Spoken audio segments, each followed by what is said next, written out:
Start today's class. तो कल अपन ने पढ़ा था हाइजेनबर्ग अनसर्टेनिटी प्रिंसिपल। वो आपके पास क्या था कि delta x dot delta P greater than equals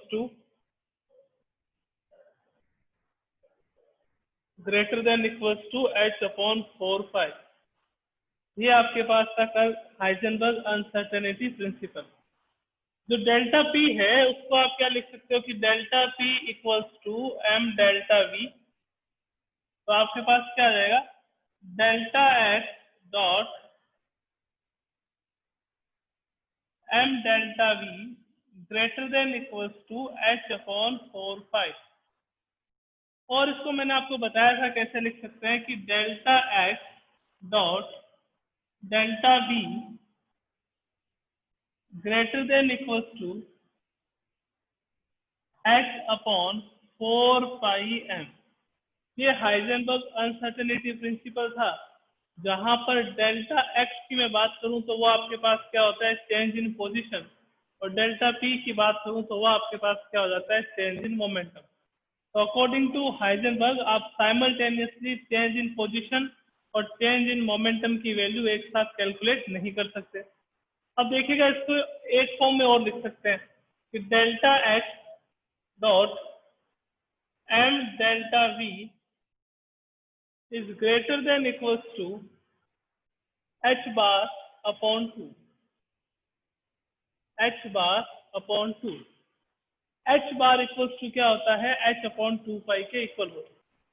h bar equals to h upon 2 पाई। तो अगर आप h bar की वैल्यू रखोगे h upon 2 पाई तो आपके पास क्या आ जाएगा, h upon 4 पाई आ जाएगा। तो delta x dot M delta we greater than equals to h bar upon 2। तो आपको ऐसे भी पूछ सकते हैं कि which formula is correct for Heisenberg uncertainty principal. आपको ये वाला ऑप्शन में गिवन हो, इनमें से कोई भी गिवन नहीं हो, ये वाला ऑप्शन में गिवन हो, तो आप इजीली बता सकते हो कि delta x dot M delta we greater than equals to h bar upon 2। H bar क्या होता है, एच बार होता है आपके पास एच अपॉन 2 पर। ये था आपके पास हाइजेनबर्ग अनसर्टेनिटी प्रिंसिपल। तो न्यूमेरिकल्स देख लेते हैं थोड़े से कि कैसे इससे न्यूमेरिकल्स पूछे जाते हैं।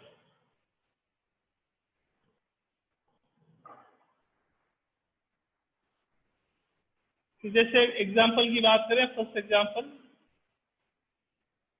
कि कोई इलेक्ट्रॉन है, एन इलेक्ट्रॉन, उसकी वेलोसिटी गिवन है, वेलोसिटी इक्वल्स टू 300 मीटर पर second.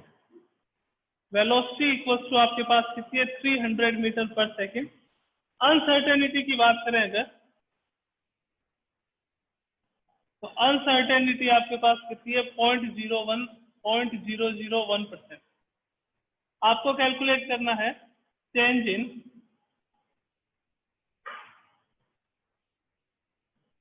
Position will be.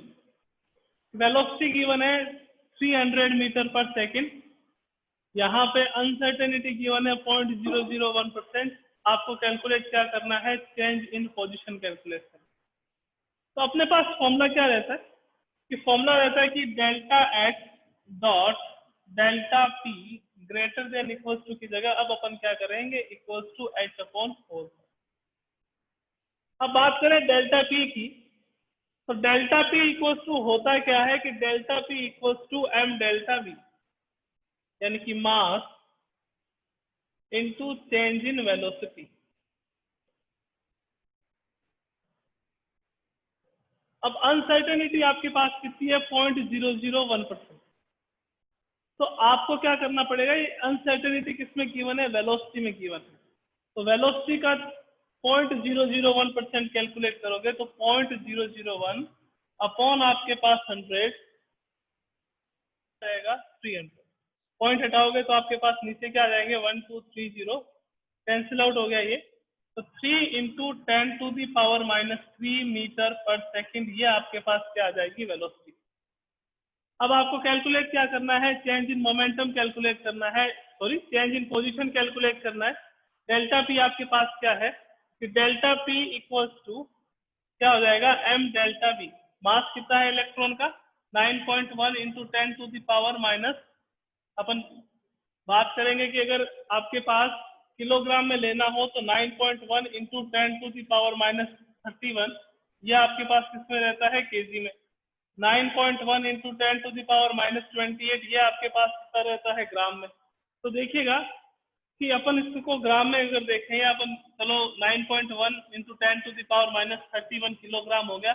Delta भी देखेंगे 3 into 10 to the power minus, तो ये आपके पास क्या आ गया डेल्टा पी। तो आप क्या कहते हो चेंज इन मोमेंटम।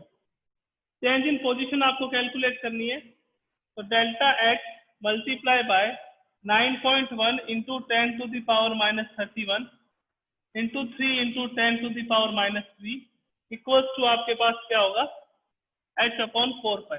h की value 6.62 into 10 to the power minus 34, 4 into pi की वैल्यू आपके पास कितनी होती है 3. यहाँ से आप वैल्यू पुट करोगे तो वैल्यू पुट करते ही डेल्टा एक्स की वैल्यू आ जाएगी कि delta x equals to 6.62 into 10 to the power minus 34 upon आपके पास क्या आ जाएगा 9.1 into 10 to the power minus 31 into 3 into 10 to the power minus 3 into 4 into 3.14। इसको सॉल्व करोगे तो सॉल्व करने पर आपके पास क्या आ जाएगा चेंज इन पोजीशन। तो न्यूमेरिकल स्टेप से पूछते हैं आपको, यहाँ पे अनसर्टेनिटी गिवन होती है, जिसमें भी अनसर्टेनिटी गिवन है उसका आप परसेंटेज कैलकुलेट करोगे, फॉर्मूला अप्लाई करोगे delta x dot delta P equals to H upon 4 pi. Delta P अपने पास क्या होता है M delta V, mass into change in velocity. Change in velocity calculate करेंगे वो कितनी 3 into 10 to the power minus 3 metre पर सेकेंड। इसको सॉल्व करेंगे तो आपके पास क्या आ जाएगा चेंज इन पोजिशन आ जाएगा। तो अगर इस न्यूमेरिकल में कोई प्रॉब्लम नहीं हो तो फटाफट से अपना हैंड रेस करें। न्यूमेरिकल में कोई प्रॉब्लम नहीं है जो मैंने आपको करवाया है अभी, तो अपना हैंड रेस करें। ये आईफोन नाम से है तो अपना उसका जो भी अपना नाम है वो लिखें, अपना ऑफिशियल नेम जो है वो लिखें। अगर इस न्यूमेरिकल में कोई प्रॉब्लम नहीं है तो अपना हैंड रेस करें। अगला एग्जाम्पल जो है वो आप खुद करेंगे अभी।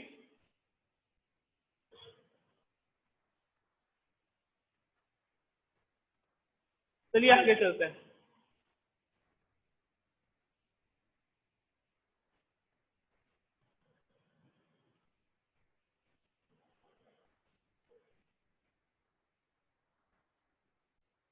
एग्जाम्पल सेकेंड, आपको क्या गिवन है यहाँ पे कि mass of A tennis ball, mass of A tennis ball ये आपके पास है 0.2 किलोग्राम। साथ में आपको गिवन है velocity, velocity of tennis ball ये मान लीजिए कि आपके पास है 200 मीटर पर सेकंड। अनसर्टेनिटी की बात करें तो अनसर्टेनिटी आपको गिवन है 0.1%। आपको कैलकुलेट क्या करना है डेल्टा एक्स कैलकुलेट करना, यानी कि चेंज इन पोजीशन कैलकुलेट करनी है। आपके पास 1 मिनट का टाइम है, जिसका भी आंसर आ जाए अपना हैंड रेस कीजिएगा।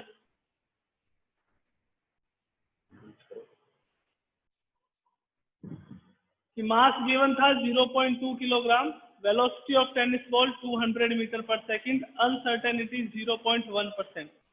कैलकुलेट क्या करना था आपको डेल्टा एक्स कैलकुलेट करना था। तो पहले वेलोसिटी वाला चेंज इन वेलोसिटी देखेंगे तो 200 इंटू 0.1 परसेंटेज था तो नीचे 100 आ जाएगा, पॉइंट हटाओगे तो यहाँ क्या आ जाएगा 0। जो डेल्टा वी है वो आएगा 0.2 मीटर पर सेकेंड।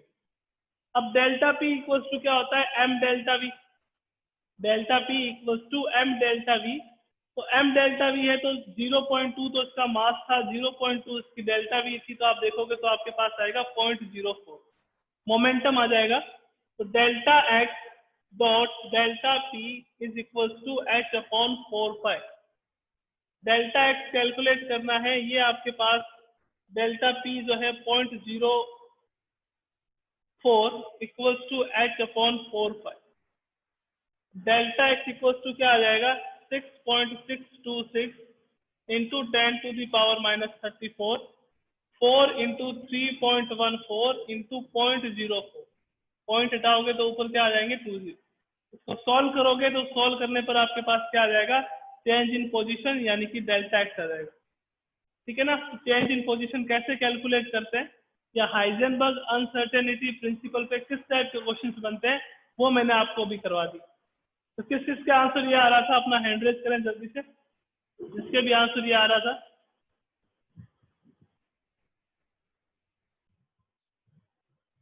आएगा नेक्स्ट क्वेश्चन, देखते हैं जल्दी से। थर्ड एग्जांपल,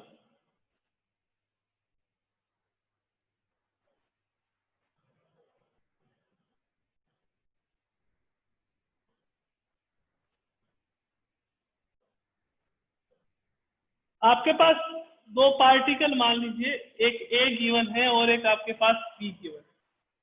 दो पार्टिकल है ए और बी। जो वेलोसिटी है वो गिवन है ए की 0.5 मीटर पर सेकेंड और बी की गिवन है 0.2 मीटर पर सेकेंड। ए की वेलोसिटी गिवन है 0.5 मीटर पर सेकेंड और बी की वेलोसिटी है 0.2 मीटर सेकेंड। आपको क्या कहा गया आगे कि mass of B is 5 times of mass of A. B का जो मास है वो ए के मास से 5 टाइम ज्यादा है। तो आपको कैलकुलेट क्या करना है, आपको कैलकुलेट करना है डेल्टा x1 और डेल्टा x2 का ratio. What is the ratio between, what is the ratio of change in position of particle A and particle B. मैं आपको 2 मिनट देता हूँ, जल्दी से इसको अप्रोच कीजिएगा। क्या इसका आंसर आ रहा है, क्या इसका रेशियो आ रहा है, जल्दी से बताइएगा। ये दो पार्टिकल दिए थे मैंने आपको, A and B. Mass of B is 5 times of mass of A. Delta x1 और डेल्टा x2 का रेशियो कैलकुलेट करना।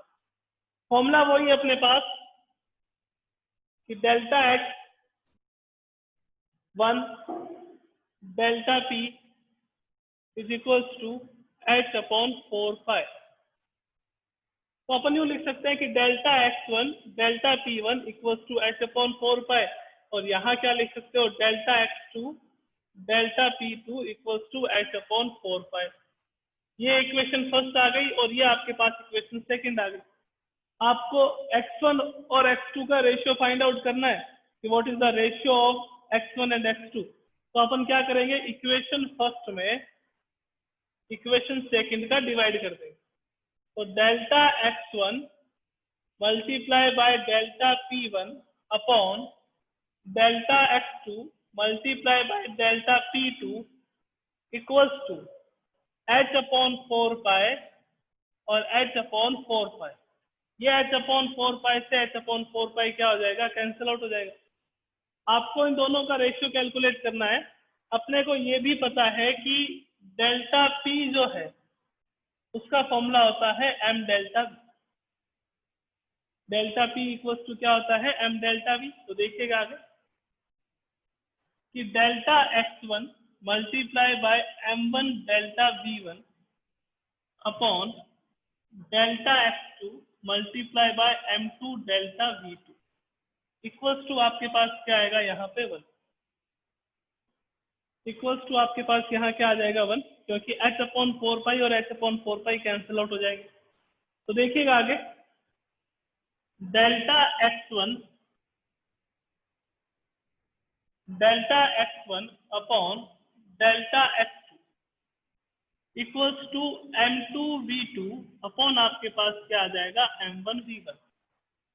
मैंने कहा m2 जो है वो 5 टाइम्स ज्यादा है किससे, m1 से। तो देखिएगा 5 इंटू 0.2 अपॉन 0.5, पॉइंट से पॉइंट कैंसिल आउट हो गया, 5 से 5 कैंसिल आउट हो गया। तो delta x1 upon delta x2 equals to क्या आ जाएगा 5/1, 5 रेशियो बना जाएगा। दोबारा बता देता हूँ कि थर्ड एग्जांपल आज का क्या था कि आपके पास दो पार्टिकल है, एक ए है और एक आपके पास क्या है बी है।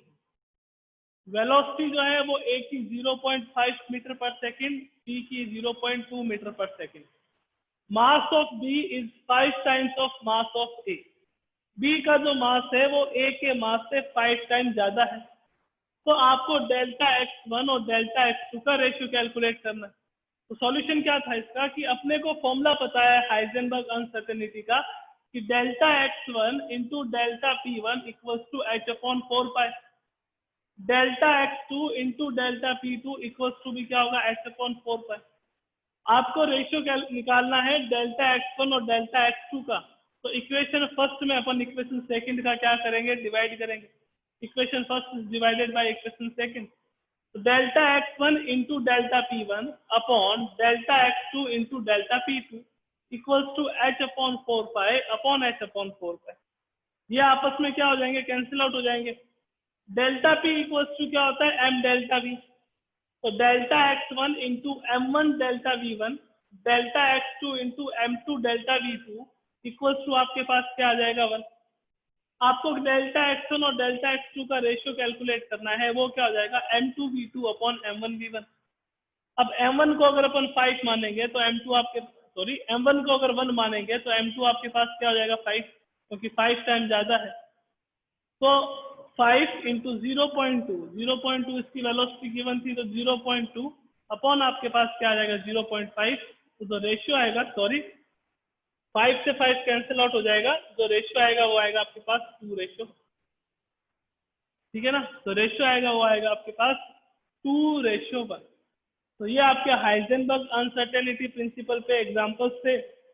अगर किसी को कोई प्रॉब्लम नहीं है तो अपना हैंड रेज कर दे जल्दी से। कोई प्रॉब्लम नहीं है तो हैंड रेज कर दें, जल्दी करें।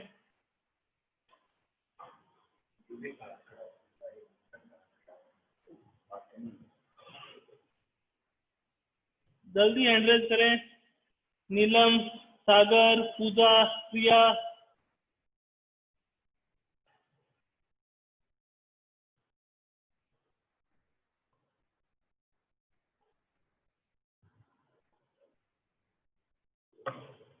चलिए नेक्स्ट टॉपिक पे चलते हैं अपन।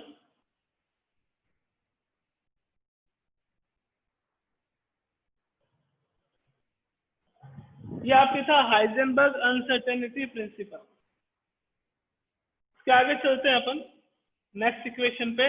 तो first part of atomic structure अपना कंप्लीट हो जाएगा।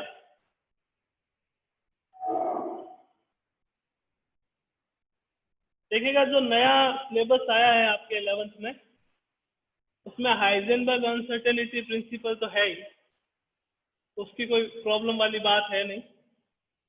श्रोडिंगर वाला नहीं है, पर एक इक्वेशन है तो वो अपन देख लेते हैं क्या है। Schrodinger wave equation.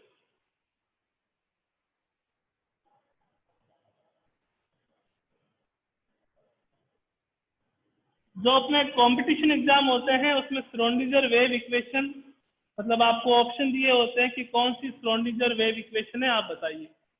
इससे ज्यादा ये इक्वेशन कहाँ से आई, क्यों आई, कैसे आई, इसका अपने को कोई मतलब नहीं है, बिकॉज ये हायर क्लासेस में स्टडी की जाती है। अपने को क्या करना है कि इसकी जो इक्वेशन है वो याद रखनी है। श्रोडिंगर ने ये कहा था कि इलेक्ट्रॉन जो है वो न्यूक्लियस के चारों ओर वेव फॉर्म में क्या करता है, रोटेशन करता है। वेव फॉर्म में क्या करता है, रिवॉल्व करता है। यानी कि इलेक्ट्रॉन की जो वेव नेचर है उसको एक्सप्लेन किसने करा था, श्रोडिंगर ने करा था। और उसने अपनी एक इक्वेशन दी थी, क्या थी आइए देखते हैं। d², उसको साई बोलते हैं, upon dx² plus d² psi upon dy² plus d² psi upon dz² plus 8π² upon h² e minus v psi equals to आपके पास क्या है 0। ये होती है Schrodinger wave equation. d² Sai, इसको साई बोलेंगे है ना, PSI, P silent, psi. d² psi upon dx² plus d² psi upon dy² plus d² psi upon dz² plus 8π² upon h² e minus v psi equals to आपके पास क्या रहता है 0। अब क्या होता है साई? साई आपके पास इसने क्या कंसीडर करा था? एम्पलीट्यूड ऑफ इलेक्ट्रॉन, इलेक्ट्रॉन का एम्पलीट्यूड। आपको पता है कि अगर वेव फॉर्म में कोई भी पार्टिकल मूव करता है तो वेव का प्रोपागेशन कैसे होता है? एक आपके पास क्रस्ट बनता है, एक ट्रफ बनता है, फिर क्रस्ट बनता है, फिर ट्रफ बनता है। तो मैंने आपको एम्पलीट्यूड बताया था, होता क्या है कि मैक्सिमम और मिनिमम डिस्प्लेसमेंट, इसको आप क्या कहते हो? एम्पलीट्यूड कहते हो। तो श्रोडिंगर ने साई को क्या एज्यूम करा था कि psi is equal to amplitude of the electron when an electron is move as a wave, यानी कि कोई भी इलेक्ट्रॉन अगर वेव के जैसे मूव करता है या प्रोपागेशन करता है या रिवॉल्व करता है न्यूक्लियस के चारों ओर, तो वहां पे साई क्या होगा? उसका एम्पलीट्यूड होगा। बात करें एक्स, वाई और जेड की, तो X, Y and Z are coordinates. X axis, Y axis, Z axis, तो ये आपके पास क्या है? कोऑर्डिनेट। एम आपको पता है क्या होता है? M equals to mass of electron, वो अपने को पता है क्या होता है। एच इक्वल्स टू आपके पास क्या रहता है? Planck's constant. ई जो है वो आपके पास क्या रहता है? Total energy. और वी जो है वो क्या रहती है आपके पास? Potential energy.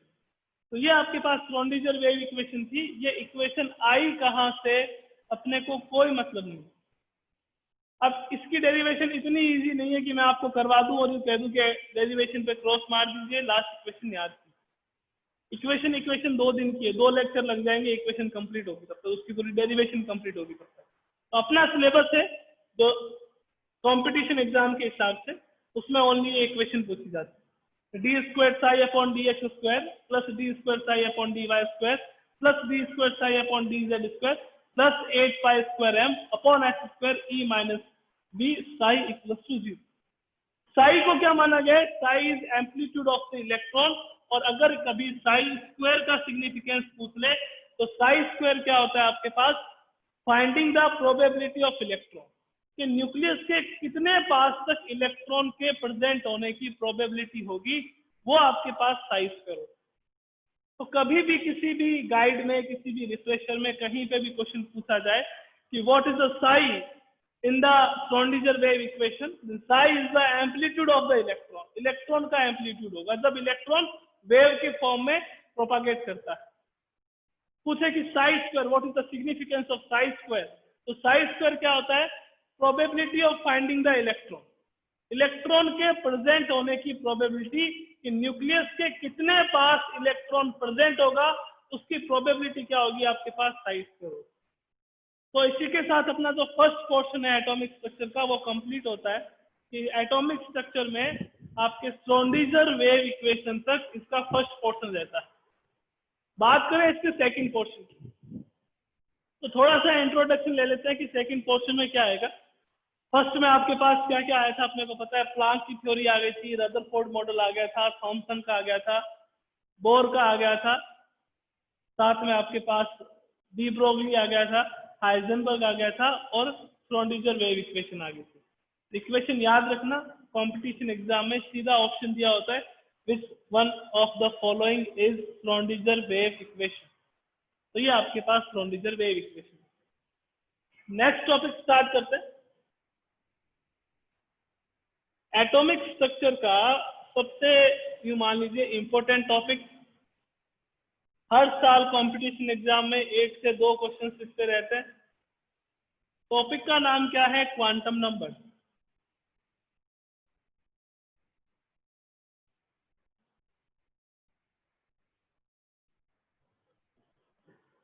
टॉपिक का नाम है क्वांटम नंबर। होती क्या है क्वांटम नंबर? देखिएगा, अपने को ये पता है, अगर मैं 9th क्लास के अकॉर्डिंग बात करूं तो अगर आप कहोगे कि सर एटम के अंदर सेंटर पार्ट में न्यूक्लियस होता है, अभी तक जो अपन ने पढ़ा है उसके अकॉर्डिंग भी बात कर लेते हैं। सेंटर पार्ट में न्यूक्लियस होता है और न्यूक्लियस के चारों तरफ इलेक्ट्रॉन क्या करता रहता है? रिवॉल्व करता रहता है। ये करता रहेगा, करता रहेगा, करता रहेगा। जहां पे रिवॉल्व करता है उसको आप क्या कहते हो? शेल, या उसको आप क्या कहते हो? एनर्जी लेवल कहते हो। तो क्वांटम नंबर क्या यूज में आती है?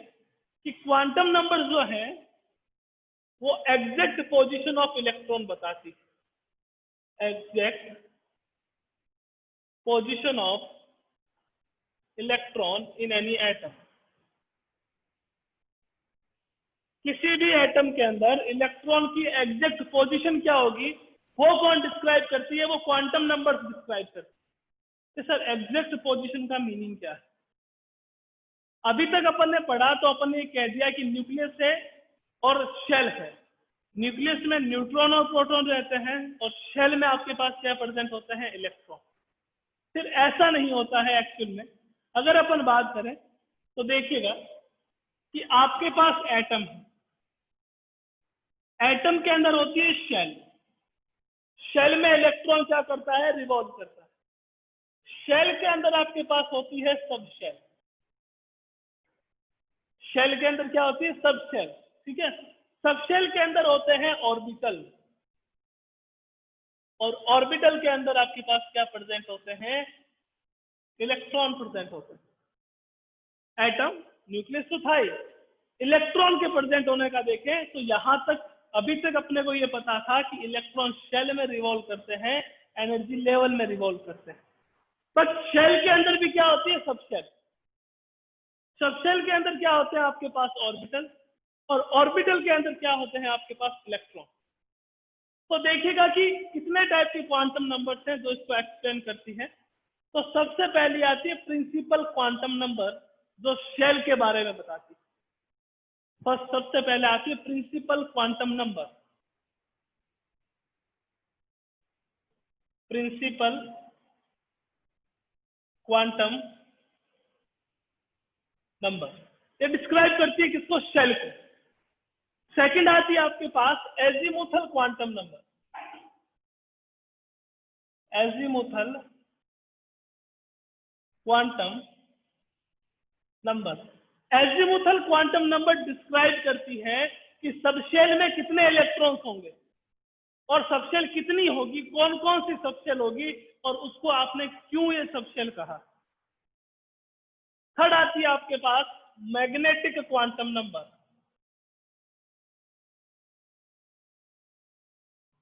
Magnetic quantum number. Magnetic quantum number क्या बताती है कि इलेक्ट्रॉन जो है ना, इलेक्ट्रॉन जो है वो आपके पास सीडी ओरिएंटेशन बताती है इलेक्ट्रॉन का। और लास्ट आपके पास आती है spin quantum number, spin quantum number. ये 4 टाइप के क्वांटम नंबर्स होती हैं। क्वांटम नंबर का यूज क्यों करते हैं, exact position of electron in any atom. किसी भी एटम के अंदर इलेक्ट्रॉन की जो एग्जैक्ट पोजीशन होगी उसको कौन एक्सप्लेन करता है, क्वांटम नंबर। कौन कौन सी क्वांटम नंबर होगी, प्रिंसिपल, एजीमुथल, मैग्नेटिक और स्पिन। ये 4 टाइप की क्वांटम नंबर। तो नेक्स्ट क्लास से अपन स्टार्ट करेंगे क्वांटम नंबर्स के बारे में, कि प्रिंसिपल क्या कहती है, एजीमुथल क्या कहती है, मैग्नेटिक क्या कहती है और स्पिन क्या कहती है। ठीक है ना। तो आज की क्लास अपन यहीं खत्म करते हैं। किसी को कोई प्रॉब्लम हो आज की क्लास में या अभी तक एटॉमिक स्ट्रक्चर में, तो अपना हैंड रेज करके पूछ सकते हैं। जल्दी से अपना हैंड रेज करके आपकी कोई भी प्रॉब्लम है तो आप इसको पूछ सकते हो कि सर हमारी ये प्रॉब्लम है, आप बता दीजिए।